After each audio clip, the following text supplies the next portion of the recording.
तो नमस्कार प्यारे विद्यार्थियों, आप सभी का आपके अपने YouTube channel today current information पर स्वागत है। आज के इस सेशन में हम कक्षा 12 इंग्लिश का मॉडल पेपर 5 देखेंगे। 4 मॉडल पेपर हमने पिछली क्लास में देखे थे, जो इस चैनल पर प्ले लिस्ट में उपलब्ध है, आप वहां से जाकर देख सकते हैं। चलिए आज का सेशन कुछ मोटिवेशनल लाइनों के साथ शुरू करते हैं कि असंभव वो नहीं है जो आप कर नहीं सकते, बल्कि असंभव वो है जो आप करना नहीं चाहते। यानी इस दुनिया में कोई भी कार्य असंभव नहीं है, लेकिन हम किसी कार्य करना नहीं चाहते, उसे असंभव कहकर टाल देते हैं। चलिए अपना सेशन शुरू करते हैं। आपके जो पहला प्रश्न है वो अनसीन पैसेज से संबंधित होगा। इसमें आपके 9 प्रश्न है वो पूछे जाएंगे। आपको पैसेज को 2 से 3 बार ध्यानपूर्वक पढ़ना और उसका अर्थ समझने का प्रयास करना, फिर प्रश्नों के उत्तर देना है। इसमें पहला, Emma Woodhouse handsome, clever and rich with a comfortable home and happy disposition seem to unite some of the best blessings of existence and had lived nearly 21 years in the world with very little to distress or vex her।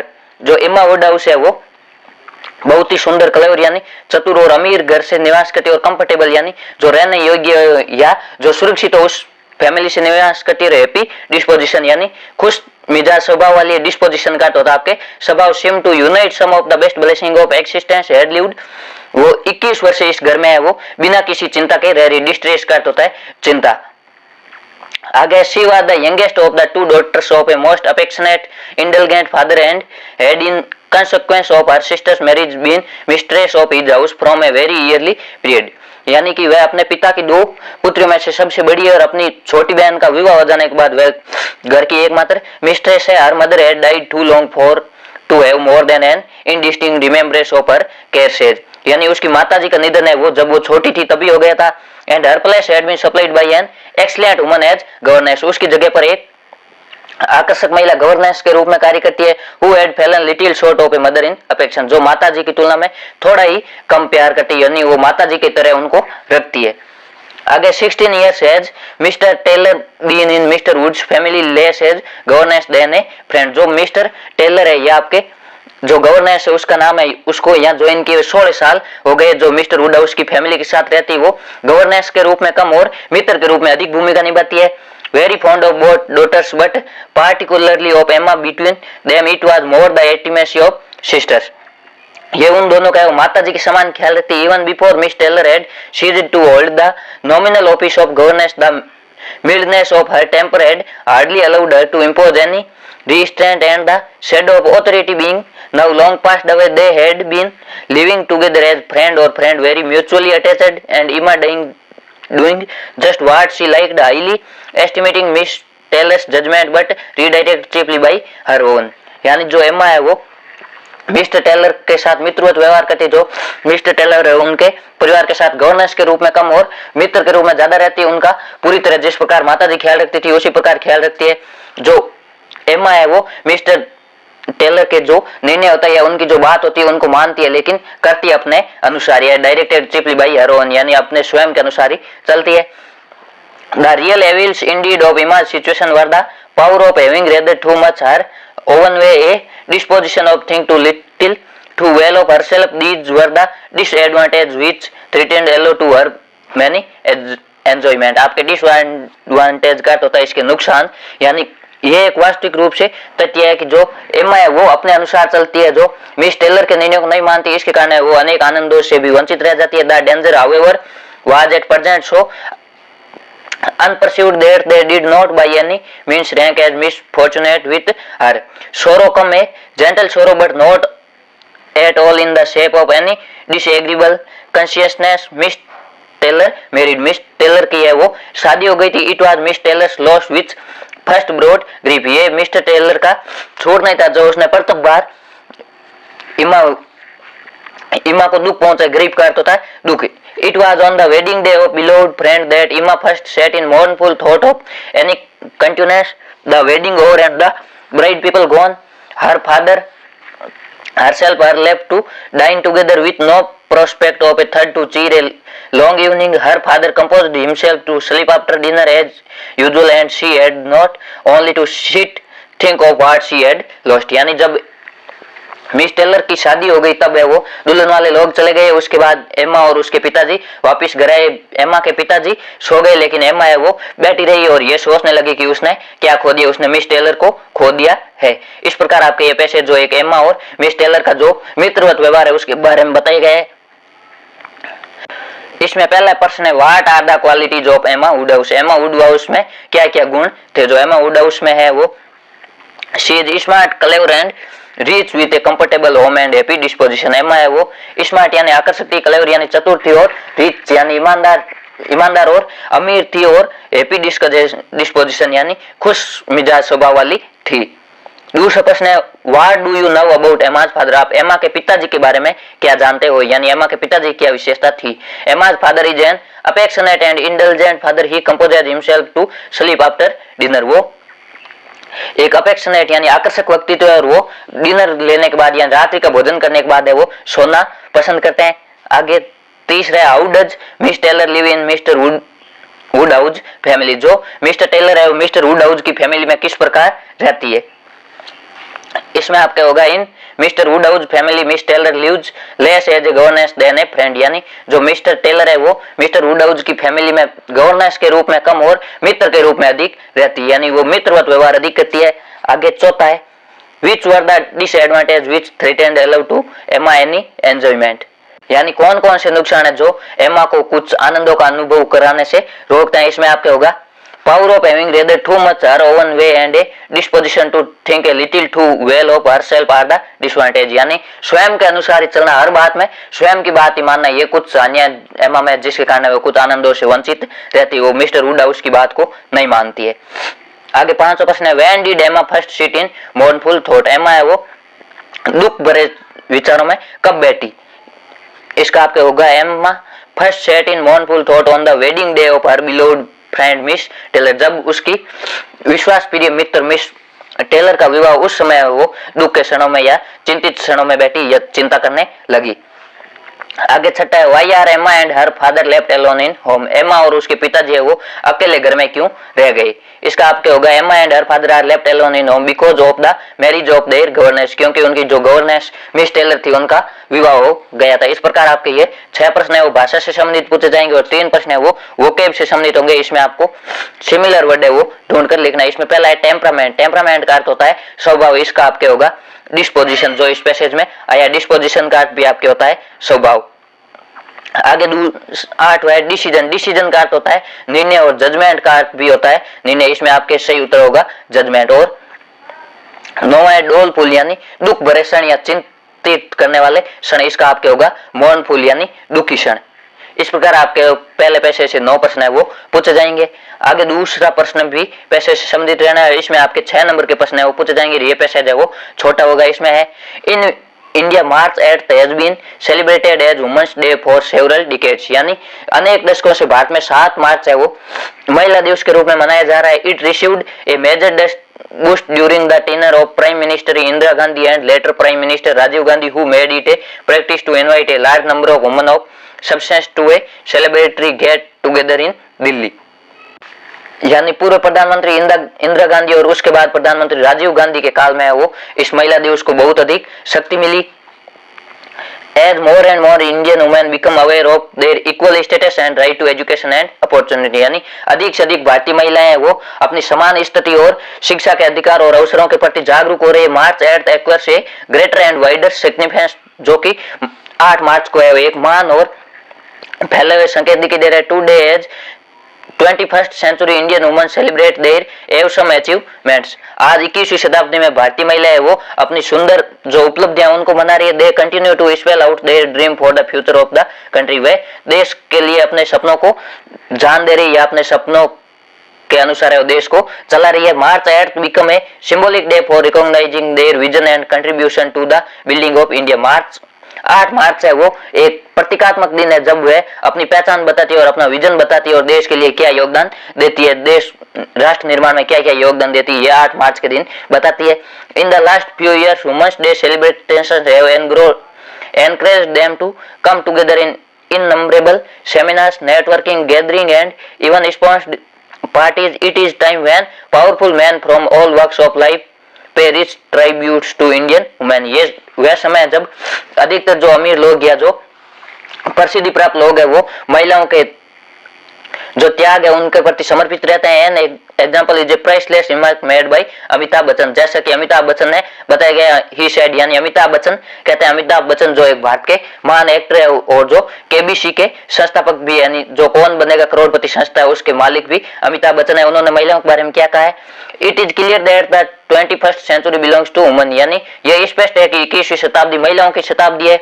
They have earned every bit of the power and glory they are enjoying and men should applaud their achievements wholeheartedly, यानी उनको है वो अपनी शक्ति का प्रयोग करना चाहिए और मैन लोगों को है वो उनकी जो शक्ति और उनकी उपलब्धियां उनको हृदय से स्वीकार करना चाहिए, उनकी प्रशंसा करनी चाहिए। Indian women have discovered 3 magical mantras of life in the last decade, भारतीय महिलाओं ने है वो पिछले दशकों में कुछ 3 जादुई मंत्र है वो प्राप्त किए। डिकेड का अर्थ होता है दशक और मैजिकल का अर्थ होता है जादुई। These are 1 beauty and glamour are their birthright, यानी कि सुंदरता और आकर्षण उनका जन्मसिद्ध अधिकार है। जो 3 जादुई मंत्र है उसमें पहला है कि महिलाओं का सुंदरता और आकर्षण है वो जन्मसिद्ध अधिकार है। Women are no longer the worst enemies of women. दूसरा है महिलाएं अब लंबे समय से महिलाओं की सबसे बड़ी शत्रु महिला नहीं होगी। In fact, they can mentor one another and reach unprecedented heights of achievement. इसके बजाय वो एक दूसरे को जोड़ेगी और एक अनप्रेसिडेंटेड, यानी जिसके बारे में भविष्यवाणी भी नहीं की जा सकती ऐसी उपलब्धि प्राप्त करेगी। और 3 है एनर्जी इज स्ट्रेचेबल कंसेप्ट। तीसरा है ऊर्जा एक नया संकल्प है। ये जो 3 जादुई मंत्र है इसमें पहला है सुंदरता और आकर्षण जन्मसिद्ध अधिकार है। दूसरा है एक महिला दूसरी महिला की सबसे बड़ी शत्रु नहीं होगी। और तीसरा है ऊर्जा है वो सबसे बड़ा संकल्प है। Based on these 3 discoveries woman have upgraded their goals and literally covered every field of endeavor with glory and pride. They have shown beyond doubt that as the world opens new windows of options and opportunity at the speed of light, they are smart, beautiful and savvy enough to rise to the occasion and turn the tide of fortune in their favor. यानी कि वह संसार में अपने सपनों के दरवाजे खोलती है और जो राष्ट्र निर्माण का योगदान है उसमें महत्वपूर्ण भूमिका अदा करती है। The success of India's beautiful woman has also created a revolution in the fashion. भारतीय महिलाओं ने है वो फैशन के क्षेत्र में भी बहुत बड़ी उपलब्धि हासिल की है। फिटनेस एंड ब्यूटी इंडस्ट्री, जो ब्यूटी यानी सौंदर्य प्रसाधन उद्योग है उसमें भारतीय महिलाओं ने बहुत बड़ी ख्याति प्राप्त की। Fashion designers of the 80s who limited their design to various look like in the basic salwar kameez. जो 80 के दशक की महिलाएं थी या जो फैशन डिजाइनर है उन्होंने अपनी फैशन को सलवार कमीज तक ही सीमित रखा है। Accrued splendid plumage of innovation in the last 10 years many women designers like Ritu Kumar, Ritu Beri, Monisha Jaisingh, Anna Singh, Neeta Lulla other gave Indian fashion wear a brand new definition. कि जो 80 के दशक के डिजाइनर थे उन्होंने केवल सलवार कमीज तक ही फैशन को सीमित रखा, लेकिन जो वर्तमान पिछले 10 दशकों में वो कुछ यहाँ फैशन डिजाइनर के नाम दिए गए जैसे कि रितु कुमार है, रितु बेरी है, अन्ना सिंह है। इन्होंने भारतीय फैशन डिजाइनिंग को एक बहुत बड़ी उपलब्धि प्रदान की है। Today Indian design not only sell their collection each season in India but also they export their style to many countries in the UK, US, Europe and Australia and hold shows in the fashion weeks held in many of world's fashion capital like Milan and Paris। यानी ये जो भारतीय designer है वो न केवल भारत में ही विभिन्न सीजनों में अपनी डिजाइन बेचता है बल्कि विश्व को एक्सपोर्ट भी करता है या निर्यात भी करता है, दूसरे देशों को भेजते हैं जैसे UK, US, अमेरिका और यूरोप, ऑस्ट्रेलिया इन देशों को भेजते हैं। और मिलान और पेरिस जैसे जो फैशन की राजधानी है उनमें भी अपने प्रोग्राम आयोजित करते हैं और उनमें अपने फैशन उत्पाद बेचते हैं। इस प्रकार बताया गया है कि भारतीय महिलाओं का है वो फैशन के क्षेत्र में क्या योगदान है और 8 मार्च जो वुमन डे है उसका भारतीय महिलाओं ने किस प्रकार प्रेरित किया है। इसमें आपके पहला what is the 3rd magical मंत्र डिस्कवर्ड बाय इंडियन वुमन, यानी भारतीय महिलाओं के द्वारा खोजा गया तीसरा जादुई मंत्र कौन सा है। इसका आपका उत्तर होगा द 3rd मैजिकल मंत्र discovered by Indian woman is energy is a stretchable concept, यानी एनर्जी है वो एक महत्वपूर्ण संकल्पना है। ये तीसरा जादुई मंत्र है। दूसरा प्रश्न है नाम the fashion capitals of the world, विश्व की जो फैशन राजधानी है उनका नाम बताना। इसमें आपके 2 राजधानियों का नाम आया जैसे मिलान और पेरिस, ये 2 विश्व की महत्वपूर्ण है वो फैशन राजधानियां है। The fashion capitals of the world mention in the passage are Milan and Paris. Milan और पेरिस भारत। प्रश्न है when do we celebrate women's day in India, हम भारत में है वो महिला दिवस कब मनाते हैं। इसका आपके उत्तर होगा women's day is celebrated on March 8 in India, Bharat में वो 8 मार्च को महिला दिवस मनाया जाता है। आगे चौथा प्रश्न है what kind of fashion was prevalent during 80s, यानी 80 के दशक में भारत में फैशन है वो किसके इर्द गिर्द घूमती थी या फैशन किससे संबंधित थी। जो 80 का दशक यानी 1980 के समय during the 1980s the fashion was primarily focused और various looks in the basic salwar kameez. 1980 के समय में आया फैशन प्राथमिक रूप से जो सलवार कमीज है और उसके विभिन्न प्रकार है वो किस प्रकार दिखते हैं उन पर है वो फोकस थी या उन पर ही केंद्रित थी। जो सलवार कमीज के विभिन्न प्रकार है सलवार कमीज के इधर उधर घूमती थी। आगे पांचवा प्रश्न है write the word from the passage which means sell good to another country. आपको पैसेज में से वो वर्ड लिखना है जिसका अर्थ होता है किसी दूसरे देश को वस्तुएं बेचना। दूसरे देश को वस्तुएं बेचने का आपके होगा निर्यात, जिसको इंग्लिश में कहते हैं एक्सपोर्ट। इसका सही उत्तर होगा एक्सपोर्ट। आगे छठा प्रश्न है write the opposite word of extremely bad from the passage. Extremely bad का अर्थ होता है अत्यधिक बुरा। आपको इसका विलोम शब्द लिखना है। अत्यधिक बुरा का अर्थ होगा बहुत सुंदर। बहुत सुंदर के अर्थ में आपका आएगा एव समय। इसका सही उत्तर होगा एव समय। इस प्रकार आपके दूसरे प्रश्न में भी है वो 6 प्रश्न पूछे जाएंगे, जिसमें 4 प्रश्न भाषा से और 2 प्रश्न है वो वोकैब से संबंधित रहने वाले हैं। आगे आपके सेक्शन बी है वो राइटिंग से संबंधित है। इसमें आपके रिपोर्ट, नोटिस, पैराग्राफ और लेटर है वो लिखना है। तीसरा प्रश्न है you have lost your mathematic book somewhere in the school camps. आपने अपने विद्यालय के कैंप्स में कहीं आपकी गणित की पाठ्य पुस्तक खो गई है। Write a notice for the school notice board requesting the students to return it if they happen to find it. यदि किसी को मिली है तो उसको लौटाने के लिए आपको एक नोटिस लिखना है जो विद्यालय के नोटिस बोर्ड पर चस्पा करना है। You can provide a suitable reward. आपको है वो एक उचित इनाम का भी वादा करना है, यानी यदि आप मुझे लौटाओगे तो मैं आपको इनाम दूंगा या दूंगी।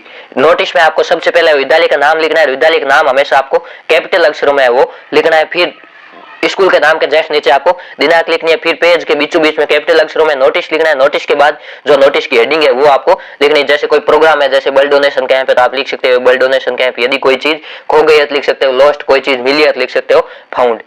ए mathematic book has been lost somewhere in the school campus. एक गणित की पाठ्य पुस्तक है विद्यालय के कैंप्स में कहीं खो गई है।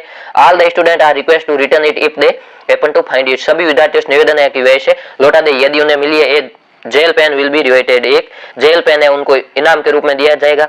फिर आपको नीचे वो अपना नाम लिखना हो सकता है ये नाम आपके पसंद दिया गया, पसंद नहीं दिया तो आप कोई भी लिख सकते हो। फिर क्लास लिखनी है। इसके बाद तो हम आपके दिए गए write what you want to say in the favour of the topic free student from heavy school bags. विद्यार्थियों को जो विद्यालय बैग होता है उसके बाहर से मुक्ति, इसके पक्ष में आपको है वो वाक्य लिखना है। ये 4 नंबर का आपको कम से कम 8 से 10 वाक्य है वो लिखने। इसमें आपको सबसे पहले हेडिंग लिखनी free student from heavy school bags जो प्रश्न में दिए गए हैं। Heavy school bags often cause physical problem in small children. जो बाहर बस्ते का भार होता है वो विद्यार्थियों में शारीरिक परेशानी उत्पन्न करता है। Extra text book and notebook of the school make the student load puller. जो अतिरिक्त पाठ्य पुस्तक है और नोटबुक होती है विद्यार्थियों को एक कुल्ली के समान जीवन जीने को बाध्य करती है। It has a severe adverse physical effect on the growing children. ये विद्यार्थियों की जो बढ़ती हुई शारीरिक अवस्था है उस पर एक नकारात्मक प्रभाव डालता है। Which can cause damage to their vertebral column and knees. It also causes anxiety in them. Many national and international institutions have supported this idea. अनेक राष्ट्रीय और अंतर्राष्ट्रीय संगठन है इसका समर्थन करते हैं। Governments have constitute educational commissions and received there report. Government भी है वो जो एजुकेशनल कमीशन जो शिक्षा आयोग है या जो शैक्षणिक आयोग है उनसे समय समय पर वो मांग भी करती है और उनसे रिपोर्ट भी प्राप्त करती है। Some steps have been taken to. इसको रोकने के लिए कुछ कदम उठाना चाहिए। Still a lot is to be done, यानी कि इसको जल्दी से जल्दी रोका जाना चाहिए। इस प्रकार आपको कोई भी दिया होगा उसके पैसे उसमें आपको है वो उसके समर्थन लिखना है या इसमें आपके इन्विटेशन है वो पूछा जाता है। आप या तो इन्विटेशन स्वीकार करो या अस्वीकार करो, वो आपके पसंद में दिया होगा। आगे चौथा प्रश्न है inter class football matches to place in your school last week. एक अंतरकक्षीय फुटबॉल मैच है आपके विद्यालय में आयोजित हुआ पिछले सप्ताह। Prepare a report using the given hints and your experience to be published in the school magazine. School magazine में पब्लिश करने के लिए आपको एक रिपोर्ट लिखनी है। जो नीचे हिंट दिए गए आप उनका भी प्रयोग कर सकते हो और आपने जो जैसा देखा अपने एक्सपीरियंस के आधार पर भी लिख सकते हो। इसमें आपको सबसे पहले रिपोर्ट की हेडिंग लिखनी है और हेडिंग हमेशा कैपिटल अक्षरों में लिखनी है। फिर नीचे बाई करके आपको रिपोर्टर का नाम लिखना है। हो सकता है आपके पर्सन रिपोर्टर का नाम दिया हो, यदि नहीं है तो आप अपना नाम भी लिख सकते हो। फिर स्टार्टिंग में आपको है वो स्थान का नाम लिखना है, यानी ये रिपोर्ट आप कहां से लिख रहे हो। फिर उसके बाद आपको दिनांक लिखनी है। यहाँ दिनांक दी गई 26 में, आप कोई भी लिख सकते हो। Inter class football matches were held on the ground of the government higher secondary school जिलो। जो गवर्नमेंट हायर सेकेंडरी स्कूल जिलो के ग्राउंड में एक अंतरकक्षीय 2 कक्षाओं के बीच फुटबॉल मैच आयोजित किया गया। It was inaugurated by the DEO Sikar. ये डीईओ सीकर के द्वारा आयोजित किए गए और PET previously selected teams for each section through friendly matches. इस मित्रवत मैच के लिए हमारे पीटीआई सर है उन्होंने टीम का सिलेक्शन किया। Every section of class 9 to 12 took part in it, यानी 9 से 12 तक की कक्षाओं के सभी सेक्शन ने वो इसमें भाग लिया।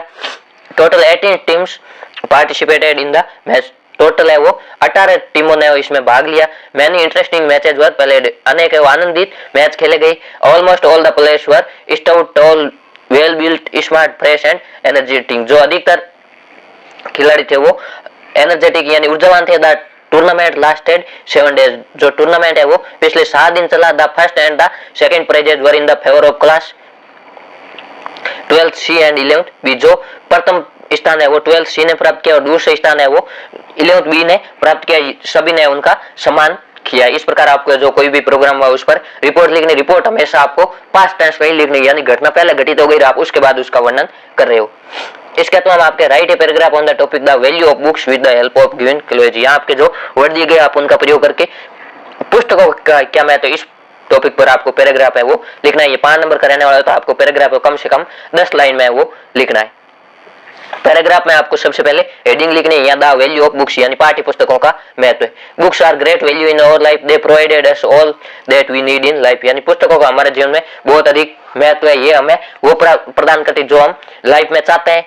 Book take us to heights and thus they make us great and valuable in life, पुस्तकें हमें ऊंचाई की ओर ले जाती है और हमें जीवन में महान और मूल्यवान बनाती है। Good books are our share friends, जो अच्छी पुस्तकें होती है वो हमारी अच्छी मित्र होती है। They are the store house of knowledge, जो नॉलेज का स्टोर हाउस होती है या उनका भंडार गृह होती है। In the modern world of paper and printing presses books wield a wide influence in the lives of people, आज आधुनिक संसार में वो पुस्तकों का लोगों के जीवन बहुत अधिक प्रभाव पड़ता है। The value of books in their goodness, उनकी महानता में वो पुस्तकों का बहुत अधिक महत्व। जो भी आज तक महान लोग हैं उन्होंने अच्छी अच्छी पुस्तकें पढ़ी है। जो जितनी अच्छी पुस्तक और अधिक पढ़ता है उतना ही मान बनता है, उनके विचारों में मानता अच्छी पुस्तकों से आती है। द वैल्यू ऑफ बुक्स में be understand by the fact that books mood man and man mood the Nations और सोसाइटी एट लार्ज, यानी कि पुस्तक है वो एक आदमी को तैयार करती है और एक आदमी है वो किसी समाज और राष्ट्र को तैयार करता है। The good books will ever be there as our friends and guide to help us, जो अच्छी पुस्तक होती है वो हमारी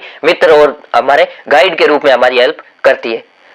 आगे आपके 5वां प्रश्न है वो लेटर राइटिंग से संबंधित होगा। इसमें आपके एक जॉब एप्लीकेशन लिखनी है। आपके जॉब एप्लीकेशन और परीक्षा में पक्का पूछा जाती है, इसलिए आपको जॉब एप्लीकेशन का फॉर्मेट विशेष रूप से ध्यान में रखना है। और इसके अर्थ में आपके है वो एक आप या तो कोई शिकायत पत्र लिखना है जिसमें किसी भी अधिकारी को लिख सकते हो, या किसी भी संस्था से आपने कोई वस्तु खरीदी उस वस्तु में डैमेज है आपको उसके बारे में भी लिखा जा सकता है। अधिकतर बार है वो शिकायती पत्र पूछा जाता है, लेकिन जॉब एप्लीकेशन है वो हर बार पूछी जाती है, इसलिए आपको जॉब एप्लीकेशन विशेष रूप से याद करनी है। इसमें आपके ये भी 5 नंबर का रहने वाला है। इसमें पहला है you are Anup living at 7 Adarsh Nagar Churu, आप अनूप और 7 नंबर होम आदर्श नगर चूरू में रहते हो। You purchased a washing machine from a dealer, आपने एक डीलर से वॉशिंग मशीन खरीदी। Write a letter to for replacement it, यानी इसको ठीक करने के लिए आपको एक लेटर लिखना है।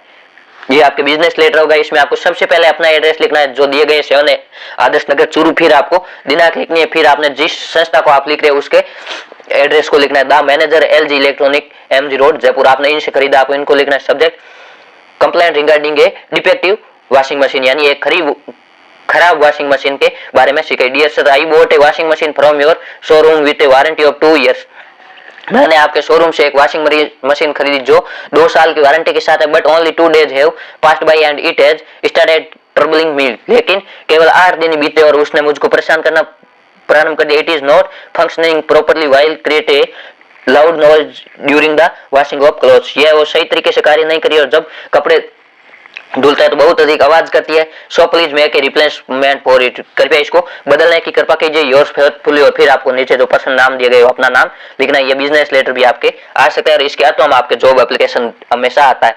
You are Mahesh Sharma 75 A Adarsh Nagar Bharatpur, आप महेश शर्मा और आदर्श नगर भरतपुर से हो। Write a job application to the director Shivaji senior secondary school Bharatpur to the post of a clerk, Shivaji senior secondary school के भरतपुर के डायरेक्टर को आपको एक जॉब एप्लीकेशन लिखनी है जिसमें क्लर्क की पोस्ट के लिए आपके विज्ञापन दिए गए थे। एनक्लोज योर डिटेल रिज्यूम, आपको अपना रिज्यूम यानी CV भी साथ में लगानी है। जॉब एप्लीकेशन में आपको सबसे पहले अपना एड्रेस लिखना है, फिर उसके नीचे दिनांक लिखनी है, फिर आप जिसको लिख रहे हो जो रिसीवर है उसका एड्रेस लिखना है। इसमें आपके दिए गए the director Shivaji senior secondary school Bharatpur, फिर सब्जेक्ट लिखना है application for the post of clerk, यहाँ आपके क्लर्क की जगह अदर नाम दिया होगा, बाकी आपको शामिल लिखना है application for the post of. फिर आपको सर लिखना है myself Mahesh Sharma, I saw your advertisement in the Rajasthan Patrika dated 25 August 2025 for the post of a clerk. I am interested in this job, यानी मैं महेश शर्मा और मैंने राजस्थान पत्रिका में आपका विज्ञापन देखा जो 25 अगस्त 2024 को प्रकाशित हुआ था, जो एक क्लर्क की पोस्ट के लिए था। आई am interested in this job, मैं इस जॉब का इच्छुक हूँ। If I am given a chance I shall do my best, यदि मुझे एक अवसर दिया जाता है तो मैं अपना बेहतर करूंगा। योर्स फेथफुली महेश शर्मा, फिर आपको योर्स फेथफुली लिखे फिर अपना नाम लिखना है, ये नाम आपके पर्सन में दिया हुआ होगा। फिर इसके नीचे आपको अपनी सीवी या रिज्यूम लिखना है। सीवी और रिज्यूम दोनों एक ही चीज होते हैं, आप इसकी जगह यहाँ भी ये भी लिख सकते हो सीवी यानी सरकम इच्छे और रिज्यूम। इसमें आपको सबसे पहले अपना नाम लिखना है, फिर फादर नेम, फिर डीओबी, फिर आप अपनी एजुकेशनल क्वालिफिकेशन और अपनी ईमेल आईडी, मोबाइल नंबर और अपना एड्रेस है वो लिखना है। एजुकेशनल क्वालिफिकेशन में आपको लिखना है कि आपने 12th कहाँ से की और बाद में आपने इस फील्ड से संबंधित कौन सी एजुकेशनल डिग्री की, किस यूनिवर्सिटी से की और कितने परसेंटेज के साथ की और कब की। फिर आपको लिखना है एक्सपीरियंस कितने वर्ष का और कहाँ पर काम किया। उसके बाद आपके जो सेक्शन सी है वो ग्रामर से संबंधित है, ये आपके अति महत्वपूर्ण पोर्शन है और रहने वाला। इसमें आप यदि थोड़ा पढ़कर करोगे तो ये आपके आसानी से हो जाएंगे और अगली क्लास में हम आपके लिए ग्रामर का पोर्शन है अलग से लाएंगे और मॉडल पेपर भी आपके साथ साथ में चलते रहेंगे। इसमें join the following sentence using the word given in the bracket, जो ब्रैकेट में वर्ड दी गई आपके रिलेटिव प्रोनाउन है उसका प्रयोग करते हुए आपको दोनों सेंटेंस को जोड़ना है। I live in the city, I study there, इसमें आपके जो स्थानवाचक शब्द है देयर इसको आपको हटाना है और वेयर जोड़ना है, यानी मैं सिटी में रहता हूँ जहां मैं पढ़ाई करता हूँ, इसका आपके होगा I live in the city where I study, यानी मैं शहर में रहता हूँ जहां मैं पढ़ता हूँ। इसमें आपको देर है वो हटाना है, जो आपके यदि यहाँ वेयर की जगह वैन होता तो इसमें जो समयवाचक शब्द आता आपको उसको जरूर हटाना है। आगे साथ में combine set of sentence into one sentence as directed, जैसा बताया गया उसके हिसाब से आपको सेंटेंस को कंबाइन करना है यानी जोड़ना है। जुई बोट ए रिंग, जुई ने एक रिंग खरीदी, it was made of gold, जो कि सोने से बनी थी। यूज एडजेक्टिव फ्रेज, आपको एडजेक्टिव फ्रेज का प्रयोग करते हुए इसको जोड़ना है। इसका आपका होगा जुई बोट ए गोल्ड रिंग, जुई ने एक सोने की रिंग खरीदी। आगे 8 प्रश्न आपके फ्रेजल वर्ब से संबंधित रहने वाला, जिसमें आपके ब्रैकेट में 2 फ्रेजल वर्ब दी होगी, आपको उनमें से एक का प्रयोग करना है। डू नॉट खालिज till tomorrow what you can do today, यानी कि टुमारो तक मत रुको, इसमें आपके आएगा पुट ऑफ। आगे दूसरा यू विल बी खालिज फ्रॉम द 3, इसमें आपके होगा गेट डाउन। तीसरा ए स्टूडेंट शुड खालिज the orders of his teacher, इसमें आपके होगा कैरी आउट, यानी एक विद्यार्थी को एक टीचर के दिए गए आदेश का पालन करना चाहिए। कैरी आउट का अर्थ होता है पालन करना। आगे 9वां प्रश्न, इसमें आपके जो करेक्ट कंजक्शन है उसका प्रयोग करते हुए इसको जोड़ना। पहला खालिज he is old, he is fit, इसमें आपके विरोधाभास है इसलिए आएगा 2, यानी वे वर्द है लेकिन फिर भी फिट है। दूसरा स्पीच इज सिल्वर, खालिज का साइलेंस इज गोल्ड, यानी कि स्पीच यानी बोलना जहाँ चांदी है वही चुप्पी है वो या शांति है वो सोना, इसमें आपके और का अर्थ होता है अथवा, यानी इन दोनों में से एक सही है तो आपको और का प्रयोग करना है, या बट यानी लेकिन, जहाँ की भाषण चांदी है लेकिन शांति है वो सोना, इसमें आपके बट का प्रयोग होगा। तीसरा the building I live in the built in the 90s, खालिज, इसमें आपके खालिज यहाँ होगी the building I live in, was के बाद खालिज आएगी, इसमें आपके आएगा where the building where I live in was built in the 90s, यानी वह बिल्डिंग जो 1920 में बनाई गई थी मैं उसमें रहती हूँ, इसमें आपके टाइपिंग मिस्टेक है। आगे 10वां प्रश्न है ये आपके सीन पैसेज से संबंधित होगा। ये सीन पैसेज है पाठ्य पुस्तक से पूछा जाएगा, इसमें भी आपके एबीसीडी वाले पैसेज से प्रश्न पूछे जाएंगे। इसमें पहला प्रश्न है the head of the stranger was pulled over, यदि जो हेड थी स्ट्रेंजर की वो किसके ऊपर टिक गई थी, या जो वो है आइज के ऊपर टिक गई थी, इसमें आपके ऑप्शन बी है वो सही होगा। आगे दूसरा the father of the Adler told that the stranger wanted, जो एडला के पिताजी ने उसको क्या बताया था कि जो अजनबी है वो क्या चाहता, shelter for the night in the forge, यानी वह रात में शरण चाहता है, इसमें आपके ऑप्शन सी है सही होगा। ये पैसेज आप पैसेज को पढ़कर इसका उत्तर देना है। ये जो आपके एडला वाला पार्ट है उसे ले गए, यानी द रेट रे पार्ट है उसे ले गए, ये आप पैसेज है वो पीडीएफ से पढ़ लेना। आगे तीसरा Edla Willmansson was sorry because, Edla Willmansson ने है वो सॉरी क्यों मांगी। The stranger had hard time, जो स्ट्रेंजर है वो गलत समय पर आया था, इसमें आपके ऑप्शन ए सही होगा। चौथा है the ladies behaviour towards red rape peddler was, जो महिला थी उसका व्यवहार है वो जो रेड रेप सेलर यानी जो चूहेदान बेचने वाला था उसके प्रति कैसा था, फ्रेंडली यानी मित्र था। इसमें आपके ऑप्शन बी है वो सही होगा। आगे 5 प्रश्न है, choose the word similar in the meaning to allow. Allow का अर्थ होता है आपके अनुमति देना, इसमें आपके परमिट का अर्थ भी होता है अनुमति देना यानी परमिशन देना। इसमें आपके ऑप्शन ए है वो सही होगा। छठा प्रश्न है, choose the word opposite in the meaning to light. Light का अर्थ होता है आपके हल्का, इसका आपको ऑपोजिट ढूंढना, हल्का का आपके ऑपोजिट होगा भारी हेवी। इसमें आपके ऑप्शन बी है वो सही होगा। इस प्रकार आपके 10 प्रश्न में 3 पैसे से 6 प्रश्न पूछे जाएंगे जो बहुत ही इजी होते हैं। आगे 11वां प्रश्न आपके पाठ्य पुस्तक से, इसमें आपके 2 प्रश्न दिए होंगे, दोनों में से आपको किसी एक का उत्तर लिखना है। ये 3 नंबर का रहने वाला है और 60 वर्ड में उत्तर लिखना है यानी 5 से 6 लाइन में उत्तर लिखना है। इसमें describe the role of Subbu in Gemini studio. Gemini studio में सुबु की क्या भूमिका है, इसका आपको वर्णन करना है। ये अति महत्वपूर्ण प्रश्न है, ये आपके परीक्षा में पूछा जा सकता है। सुबु हैड ए मल्टीफेस्टेड पर्सनैलिटी यानी सुबु है वो बहुमुखी प्रतिभा का धनी, वो सभी कार्यों में दक्ष है।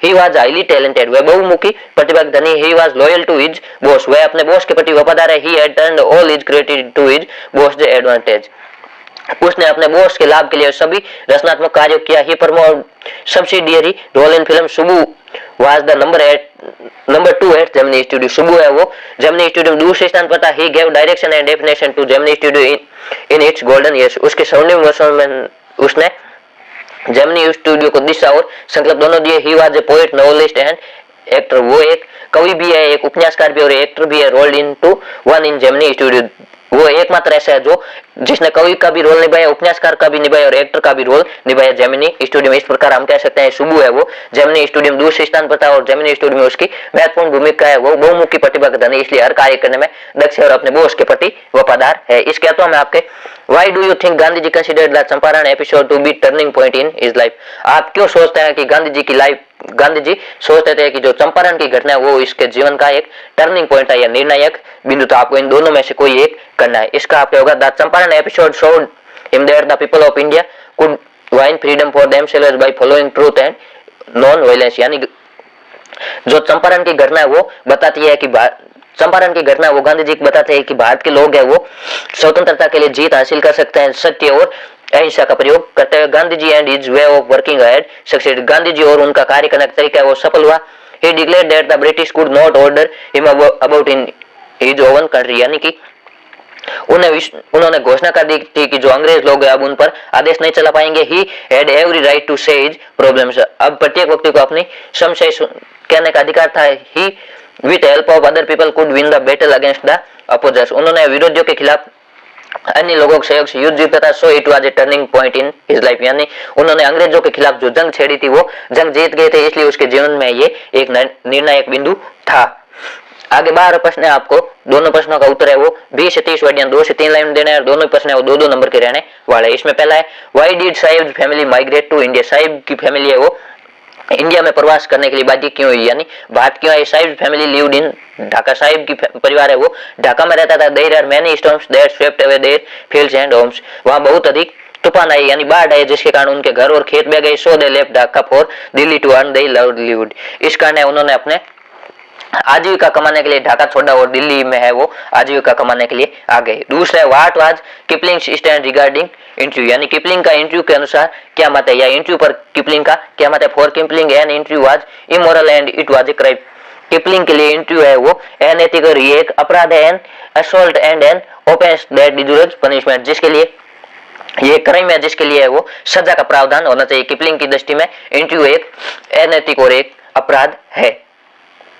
आगे 13 प्रश्न है, इसमें आपको किसी भी एक स्टैंजा की एक्सप्लेनेशन करनी है। इसमें आपको सबसे पहले लिखना है रेफरेंस, यानी ये पोएम किस पोएम से ली गई, ये स्टैंजा किस पोएम से लिए गए और उसके पोइट कौन है। फिर आपको इसका कॉन्टेक्स्ट लिखना है, यानी इसमें क्या बताया गया, फिर एक्सप्लेनेशन लिखनी है। ये आपके 5 नंबर का रहने वाला, इन दोनों में से आपको कोई एक करना है या पीडीएफ से वो पढ़ लेना।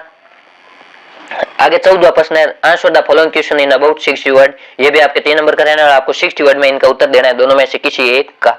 Comment on the use of symbols in the poem art Jennifer tiger, जो आर्ट जेनिफर टाइगर में जो प्रतीक प्रयोग है उसको आपको लिखना है या उनका वर्णन करना है। The poetess has made use of symbols which are both apt and suggestive, जो कवयित्री ने प्रतीकों का प्रयोग किया वो सुझाव योग्य है। The tigers on the curtain embroidered by Aunt are the symbols of courage, intelligence, chivalry, self confidence, pride and fearless, जो आर्ट ने वो पर्दे पर जो कसीदाकारी की या जो टाइगर बनाए वो साहस का, आत्मविश्वास, प्राइड यानी गर्व और फियरलेसनेस निर्भयता का प्रतीक है। These qualities in the tiger contrast with the weakness of Aunt Jennifer who is meek timid humble and diffident, यानी ये जो क्वालिटी है वो आर्ट जेनिफर के विपरीत भागों में, और जो आर्ट जेनिफर है वो टिमिड यानी थकी हुई, हम्बल यानी प्रसन्न और डिपिडियंट यानी किसी के द्वारा दबाई हुई है।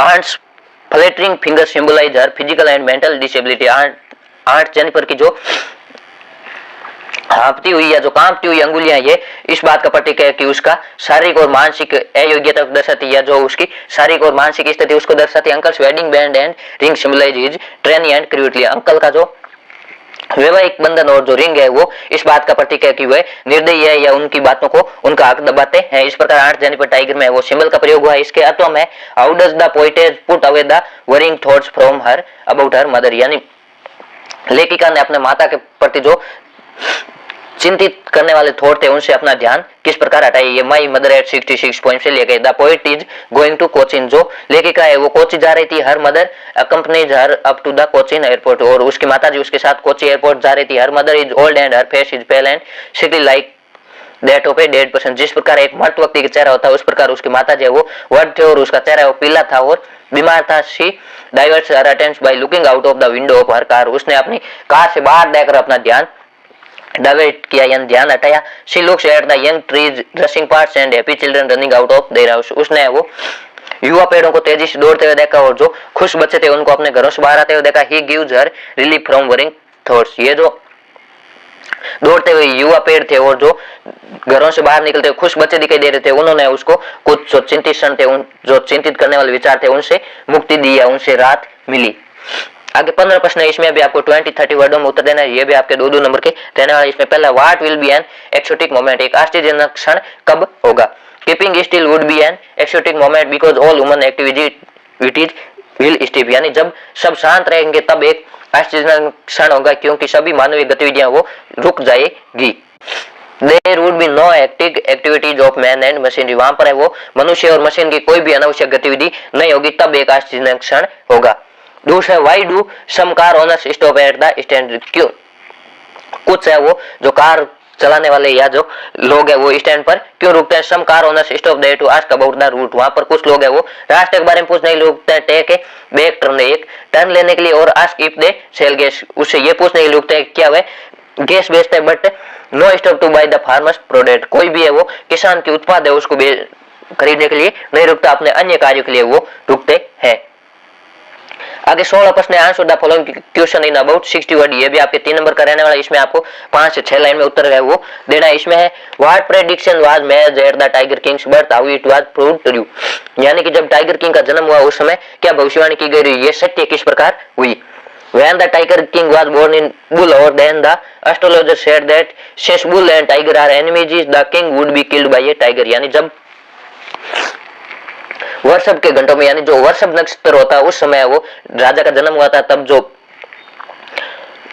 एस्ट्रोलॉजर है या जो एस्ट्रोलॉजर ने बताया कि जहाँ बेल और टाइगर है वो एक दूसरे के शत्रु होता है, इस प्रकार जो राजा है वो एक टाइगर के द्वारा मारे जाएंगे। The tiger king had would to kill 100 tiger, जो बाघ राजा था या जो टाइगर किंग था उसने 100 बाघों को मारने की प्रतिज्ञा की। He had already killed 99 tigers, उसने वो 99 टाइगर मार दिए थे। On the birthday of his son the tiger king gifted him a wooden tiger with silver, और अपने पुत्र के बर्थडे पर राजा ने वो एक लकड़ी का टाइगर है उसको भेंट किया जो खरा से डाटा। One of silver pricked the king which become the cause of his death, उनमें से एक जो तिक्का भाग था वो राजा के चुप गया था, वो जो तिक्का भाग था वही उसके लिए राजा के लिए मृत्यु का कारण बना। इस प्रकार उसकी भविष्यवाणी सच हो गई, उन्होंने 99 टाइगर है वो सच में मार दिए थे, जो 100वां भाग था जो लकड़ी का था उसके कारण राजा की निधन हुआ।